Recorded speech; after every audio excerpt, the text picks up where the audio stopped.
Assalamualaikum and konnichiwa. Thank you for joining today's episode of Academic Speaking with me, Azalia. And today's video will be a question and answer video in response to the questions that I received on the previous video regarding the MEXT Government Scholarship Embassy Recommendation for Malaysians. Thank you again for submitting your comments and questions. Most of them I noticed were overlapping and had a lot to do with the guidelines. So I have the guidelines open right here, and I hope I can go through them with you and at the same time answer the questions that have been posed. One of the most frequent questions that I received was regarding the field of study. What field of study will make you eligible for the scholarship? Now, if you look at the guidelines, it says that it ranges from humanities to social sciences and natural sciences. So this means literature, history, aesthetics, law, politics, economics, commerce, music, fine arts, business, and even the natural sciences, which is pure science, engineering, biomedical, engineering, environmental. I'm just reading off of this. So it's very wide. It's not only a certain subject. However, the most important thing that you need to consider regarding the field of study is it must be the field of study that you wish to pursue must be available at Japanese universities. So if you want to study something and that school is available in one of the universities in Japan, then you can apply for it, no problem. Doesn't matter what is your field of study as long as it is offered at a Japanese university. The second most frequent question that I received was regarding the qualifications, i.e. who exactly can apply for the scholarship. So based on the qualifications page, applicants must be Malaysian passport holders under 35 years of age as of 1st of April 2021. So I hope this answers the question. It doesn't matter where you did your degree, as long as you are Malaysian and you have a degree, either a master's degree or a bachelor degree, and you are under the 35 years of age by 1st April 2021, then you can apply for this scholarship. Next is about the academic background. Applicant must be university or college graduate holding a bachelor or master's degree. So this is a postgraduate scholarship, thus you will need either one of those degrees to apply for it. So I hope this answers the question of can SPM holders apply? Not yet. After your first degree, then you can apply. But if you are doing your degree and you will be graduating by March or September 2021, then you may apply using your latest result. Now, in the qualification section, they do state that you must have a CGPA of 3.4 out of 4 or results deemed equivalent. And I had a question asking me if they did not have this, can they still apply for the scholarship? In my honest opinion, yes, you can still apply for the scholarship because you don't know if anything else in your application, such as your research plan, or you have anything else that can support your studies, as it says results deemed equivalent. If you have something, maybe awards or maybe something that you have done that can support your CGPA, then perhaps they can actually consider you for the scholarship. To me, it is a win-win situation because you don't lose anything even if you try. Because if you try and you don't get in, at least okay, maybe it was because of my CGPA. But if you try and you do get through to the second stage, then at least you know that, hey, I guess there's something else that is better than just your CGPA. The next part is language proficiency, which I also got a lot of questions in, even though I already stated that you do not need to know Japanese in order to apply for the scholarship.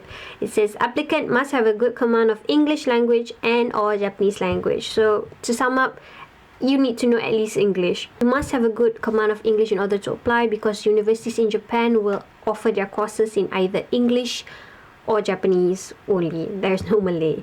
So if the course is offered in English, then you have to show that you will be able to understand classes, you will be able to carry yourself in the classes and the course that's being held. That's why you need to be proficient in English. Now, there were some questions regarding Japanese language and if you will have to learn Japanese language, and here in the Japanese language sections, it does state that applicants must be willing to learn Japanese language and to receive university instruction in Japanese while adapting to life in Japan. I should state that MEXT will not provide any pre-departure Japanese language classes for you. This is very different from if you are familiar with the JPA Japanese programs. This is very different because in that case you do have to study Japanese for 2 years prior to departure. not in this case. This one is basically you will have to learn Japanese when you are in that university, depending on university. So it all depends on your university Japanese language course, or if you are enrolled under another special program which will be determined by MEXT, you might have to learn Japanese for roughly 6 months at JASO. And yeah, it's very varied, but to make it clear, you will not have to learn Japanese until you have come to Japan, until you have received the scholarship.